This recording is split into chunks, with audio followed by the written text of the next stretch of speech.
Hi, my name is Rita Guzzard from Rita's Best Designs, and I'm here at the Puyallup Sew Expo in my booth, and I'm showing my quilted designs with the embroidery machine. What I'd like to show you right now is how you can join your quilted blocks together with this technique. And it doesn't even matter if you don't have an embroidery machine, you can just use any quilted block. So this is a quilted block. I have a set of these. They're all cut to 8 inches. I'm going to take a 1-inch strip of fabric right here and a 1 3/8 in the back. I'm going to sew them together at a 1/4 inch seam allowance. Press forward, take my next block, 1/4 inch seam allowance again. It's going to look like this when it's sewn together, which is going to look like that. And if you come and look at the back of this, you will see that these are butted up perfectly together. And then I'm going to fold this forward, fold that over, use some type of adhesive, but it is completely flush here. Come back over here and I'm going to do a stitch in the ditch. If you'd like to do hand stitching back there, you're more than welcome to do it. This is the technique that I used to put together this quilt here, the quilted blocks. However, if you look up at the Celtic medallion, you'll see that that's not going to work for that design. A 1/2 inch strip would ruin that look. In addition to that, this quilt back here, by coming or going, it would also detract from the look. So I need a different technique for that.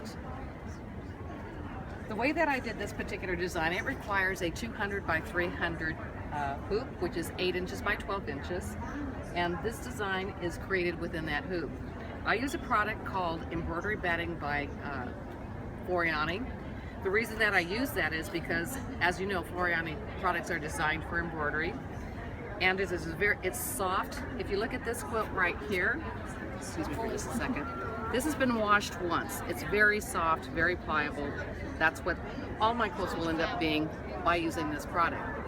So I have a hoop. I'm going to put this on my machine. This is the middle layer of the quilt sandwich that I'm going to be creating. No additional batting.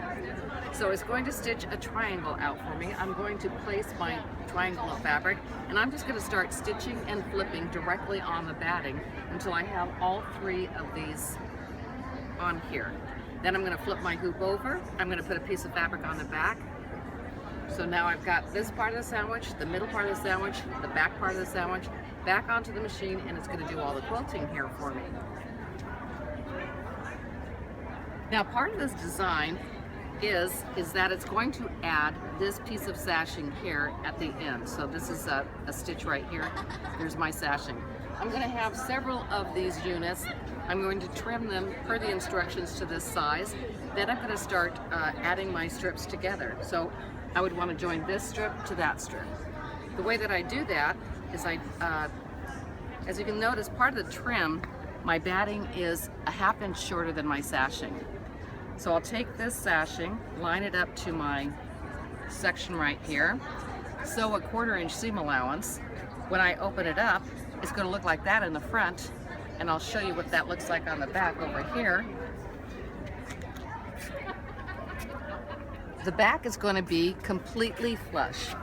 This batting and that piece right there, they're just going to line up perfectly together, and this is just going to be folded over the seam line, tacked down, stitch in the ditch right here. I have a blank area right here, my sashing, that I'm going to fill with quilting. The way that I do that is back here. You can see that all of these have been joined together. When they were first joined together, this was blank, blank, blank. But now I'm going to put my hoop up here, and any machine that supports an 8-inch hoop also has the ability to help you line up these quilting stitches. So my hoop is going to go here. I'm going to stitch out the quilting. I'm going to do that for every one of those blank sections. I'm going to do that for this row, and this row. Now these are a little different. I just turned them on a 90-degree angle. Same concept of joining the block to the block with a larger sashing. Once all my rows are completed, I'm going to join them together. Same thing as when I did the blocks, only now it's going to be long. So I will add a section of sashing, batting, sashing, front sashing, back sashing, and then I'm going to start quilting, and I'll start right here, and I'll just join everything up, quilt, quilt. And if you look at the back of this, you'll see that there's absolutely no additional bulk on these quilts. And those are my techniques for joining blocks. Thank you.